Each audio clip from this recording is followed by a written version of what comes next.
We have an epidemic right now. People are chronically tired.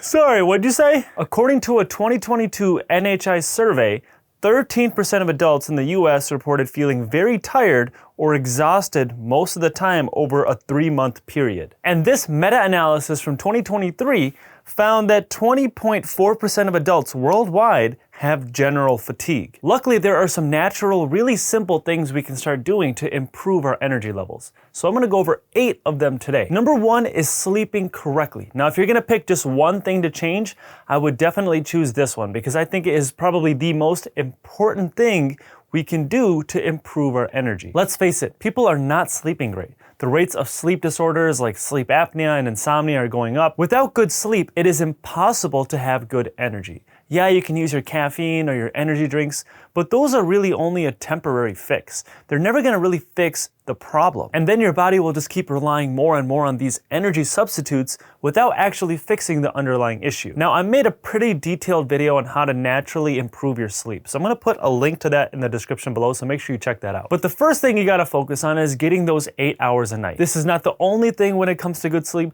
but it is that important. Most people simply are not sleeping enough. So adding those 8 hours a night will definitely help. The easiest way to do that is to start going to sleep when you feel tired at night. I'm not saying if you feel tired at 2 p.m. to go to sleep for the rest of the day, but if it's 10:30 p.m. and you're feeling pretty tired, but you usually push yourself to stay awake for a couple more hours to play your video game or watch TV or whatever you do or watch your TikToks, don't keep pushing yourself to stay awake so you can watch your show. Because what's happening is your circadian rhythm, which is this 24-hour cycle in your body, and it's controlled by the suprachiasmatic nucleus, or the SCN in your brain.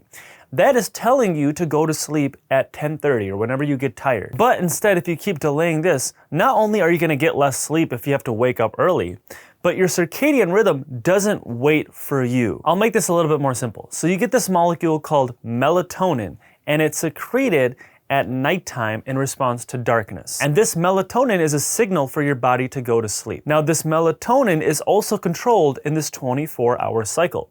And when your melatonin goes down, then it's a signal for you to wake up. But here's the thing, if you delay your sleep by a couple hours, your melatonin still won't change. So let's say that you normally feel tired at 10 p.m. and then you normally wake up at 6 a.m. Your melatonin will be peaking at that 10 p.m. And then once 6 a.m. comes, since you're about to wake up, your melatonin will go down. Now, if you delay your sleep by a few hours, your melatonin will still come down at 6 a.m. because that's part of your circadian rhythm. So that means that you'll still have that signal to wake up at 6 a.m. Now, if you're trying to sleep in on the weekend or something and you manage to sleep through this, then your quality of sleep will still go down. And part of that has to do with your NREM and your REM sleep. So when you sleep, you have these 90-minute sleep cycles, and they're distinguished by cycling through your NREM or your non-REM sleep and your REM sleep. Your NREM sleep has these different sleep stages from lighter sleep to deeper sleep, and then your REM sleep is where most of your dreaming occurs. In a nutshell, both REM sleep and non-REM sleep are super important. But if you go to sleep at inconsistent times, then you're not gonna get the maximum amount of REM and non-REM sleep. And that's because your sleep cycles aren't distributed evenly throughout the night. Typically, in the beginning of the night, you get a lot more NREM sleep. And then towards the end of the night, like closer to when you're gonna wake up, then you get a ton of REM sleep. So if you start waking up early or you start going to sleep later, then you're gonna be neglecting a lot more of the REM sleep or the non-REM sleep. It's not gonna be an even amount. That can all lead to more drastic effects to your energy levels. So it's really important to keep your sleep cycle not only at 8 hours, but also consistent. And even I notice this, like on a weekend or something, if I hang out with friends and then I go to sleep 3 hours later than I normally do, the next day I usually don't feel the same. Now, another really important thing when it comes to your sleep is how you're breathing. Researchers are finding a lot of links now with airway symptoms, whether you're having some trouble breathing in or just any resistance with your airflow, to things like sleep apnea and insomnia and other sleeping conditions. So if you are worried about this, I would definitely suggest that you get a sleep study done. Sleep apnea is a real thing. What happens is multiple times throughout the night, you will wake up choking because you were gasping for air, and for one reason or another, your airway is obstructed, so you literally cannot breathe. When this happens, first of all, you never get a full sleep cycle because you keep waking up throughout the night, so you're never gonna get that deep, restorative sleep that you desperately need. But also it puts a lot of chronic stress on the rest of your body, and it can contribute to a lot of other diseases. But luckily, there's a couple natural ways you can prevent sleep apnea.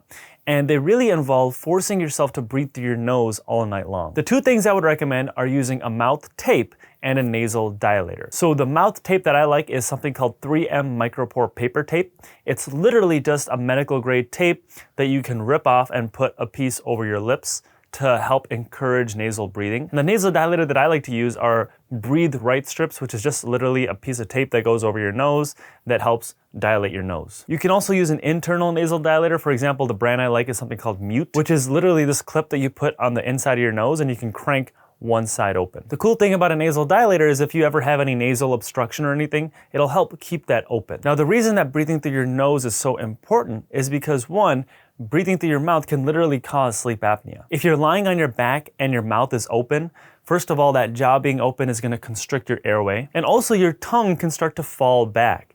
And this is what can contribute to snoring because it starts to cut off your airway. But if it falls all the way back, then it's literally sleep apnea because it's completely blocking your airway. Now, you'll want to also make sure that you can properly breathe through your nose too, because some people cannot breathe through your nose, whether they have a deviated septum or they have a ton of mucus or something. If this sounds like you, then luckily I made a video on how to naturally unblock your nose, so I'm putting a link to that video in the description below as well. The second way to improve your energy levels is to add a 20 to 30 minute nap in the afternoon. Now, not everybody is able to do this because their schedules just won't allow it. For example, I have patients scheduled all day and my schedule is pretty inflexible. So I can't really schedule a nap in the middle of the day. But if you're lucky enough to work from home and you're able to schedule this, then I would highly suggest it. Because we have a genetic dip in our circadian rhythm, and it's around the post-lunch time. It's called the postprandial alertness dip. You know that feeling when you go out for lunch and then you come home and you're just exhausted and you want to go take a nap? Well, it's not only because you had a big meal for lunch. Our ancestors and even current hunter-gatherer tribes would take naps in the afternoon time as well. So this dip in our circadian rhythm around this lunchtime is literally wired into our DNA. I would suggest to not nap for too long or too late in the afternoon. Different hunter-gatherer tribes nap a little bit differently, but what happens when you nap and literally any time you sleep is you clear away the sleep molecule called adenosine. I know I talked about melatonin before, but another key aspect to controlling your sleep is adenosine. The longer that you are awake, the more adenosine you get. And the more adenosine that you have, the more sleep pressure you have, or the more sleepy that you will feel. So if you sleep for too long or too late into the afternoon, then you might clear away too much of this adenosine, which is super important for you to be able to fall asleep. So if you nap at like 6 p.m., you might have trouble falling asleep at like 11 p.m. Also, if you nap for longer than 90 minutes, then you start getting into this REM sleep. I know we talked about those 90-minute sleep cycles. And if you start to get into REM sleep, then it can get really hard for you to wake up from that nap. We also have studies where when people learn something and then they take a nap after, and then they have to learn new information, first of all, they're able to retain that initial information a lot better, and they're also able to learn new information even better. And part of the reason for that is your short-term memory is stored in your hippocampus in your brain. And when you nap, it kind of clears away this short-term memory into the more long-term storage in your brain. Think of it like a USB flash drive kind of converting to an external hard drive. So if you're clearing away this short-term storage in your brain, then it's also going to help you focus and have more energy later on. Number 3 is to get about 30 minutes of sunlight in the morning or afternoon time. Just like we need darkness during the daytime to turn on that melatonin and for us to go to sleep, we also need sunlight exposure during the day so that we can set our circadian rhythm. Sunlight is a trigger to lower melatonin, and this will help wake you up. We also have studies that show that when people are exposed to sunlight during the daytime, they sleep better at nighttime, even when they're exposed to light during nighttime, like when you're watching your show or something like that. Number 4 is to start exercising. We all know that exercising is good for us, but some of you might not know how important it is to improve your energy levels. This systematic review and meta-analysis of randomized controlled trials was looking at people with chronic fatigue syndrome and the effect that exercising had on them. So they were looking at studies that compared exercising to control groups that really didn't do anything, also to groups that had cognitive behavioral therapy for their fatigue levels, and also other active methods to improve their energy levels. Compared to the other methods, exercising had by far the best impact on fatigue. Exercising reduced fatigue, it also improved sleep, improved physical functioning, and also improved self-perceived health. So what type of exercise should you do? Well, in this study, they were looking at various types of aerobic exercises like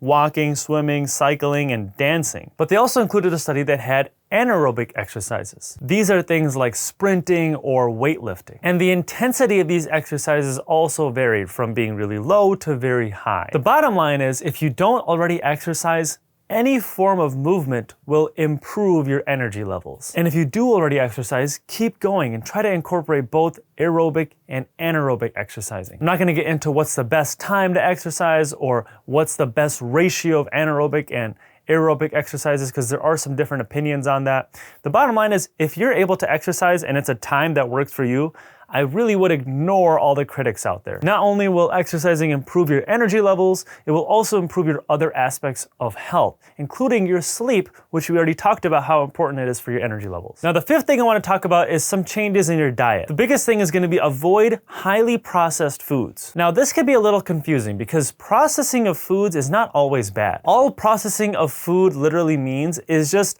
altering it from its original state. So that means any food that is frozen or canned or already cooked are considered processed. Now, foods can be minimally processed or highly processed. Minimally processed foods are things like nuts or fruits, because these are prepared in a way to make it easier for us to eat. Or even if foods have added ingredients or sweeteners, something like that, that's still considered more minimally processed. Kind of depends how much of that stuff that they're putting in though. Now, very heavily processed foods are when we start to get really unhealthy. These are things like hot dogs or chicken nuggets or potato chips or soda. These are foods that are part of the standard American diet. And these foods are what we want to avoid. So when I say these ultra processed foods, I'm talking about these really unhealthy options. These foods are designed to be very tasteful and make us want to eat more of them, and we end up eating more calories than we actually need. Let's face it, the food industry is a business at the end of the day, and they have very successful marketing to make us eat these foods